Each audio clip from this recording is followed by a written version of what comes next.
Hi guys, welcome back to the channel. This is Justin here, and today I'm going to talk to you about burnout. I've seen many people get burnt out. I've seen the mistakes that people can make. I've also, at some point nearly got close to it myself. And the biggest problem that I see entrepreneurs flow into, and it's a problem that I had, so it's quite a normal one, is that they try and do everything themselves. You become a total bottleneck in your own business. You throw yourself into everything. You become the client point of contact. You become the person that does the job. You become the person that chases the money. You become the person that does all the admin. You become the person that does... And in the early stages, you've got to do that because you haven't got any darn money. What happens is as the business sort of goes from that infancy stage into more of a startup and then into growing into sort of, once you get past the first 3 to 6 months, you've got to think about how you can get people in to support you. Now, these days, the fantastic thing is there's automation tools that can support you. There's offshore that can support you as much as possible. Don't need to go to the big expense of bringing people in on full-time costly salaries. But you've got to look at how you can invest in supporting you so that you are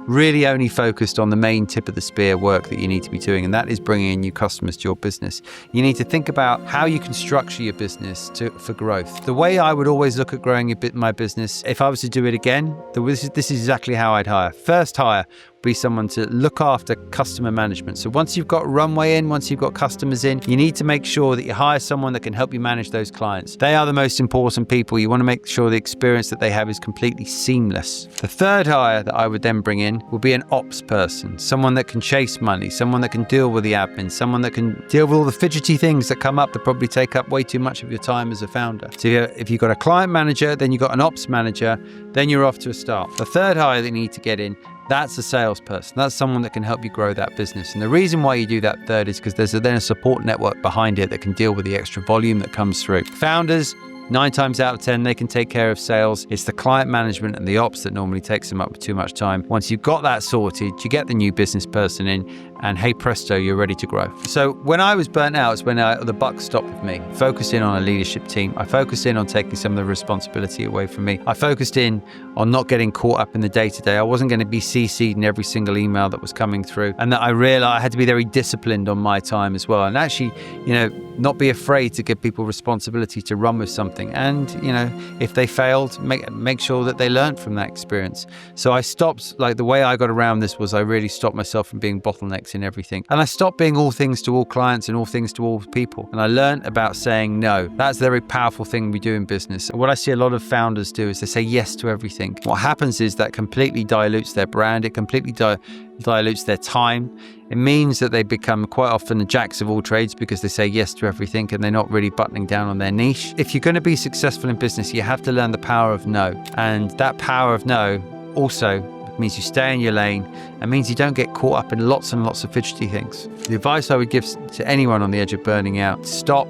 Take a step back, look at the structure of your business, think about the reasons why you're burning out, talk to someone. For me, it was so important to find people that had been through the experience that I'd been through, that I could lean on people that understood what was going on, gave me deep reassurance that I could get out of this hole. So if you're in that position to do that, make sure you do. And if you can talk to someone, that would be wonderful. And don't try and keep going around the rabbit hole thinking everything's going to be okay, because eventually it's not. And the only person that's not going to be okay is you. I think most entrepreneurs feel very guilty about taking time off because they feel that they could be missing out on opportunity. Don't feel guilty about it. If you can feel yourself screaming, you've got to take a step back. And if you've got people within your business, that you've got to trust them. If you're working on things that aren't making money, that are taking up too much of your time, or aren't giving you any freedom back, you've just got to be honest about it. And you've got to build a process that's going to give you the opportunity to breathe, because you ain't going to scale anything by burning out. Burnout, I've seen it affect people. I've seen it make them no longer enjoy what they're doing. I've seen it make them poor managers. I've seen it make them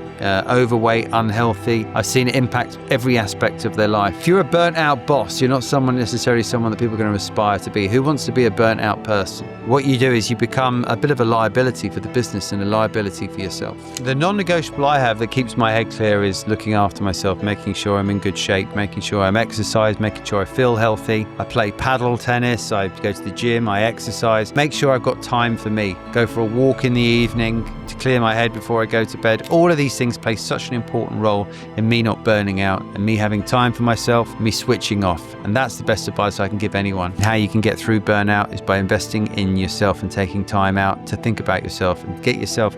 Sometimes we've got to take a step back to go forward. We've got to work on the business rather than in the business. And that's the best advice I can give.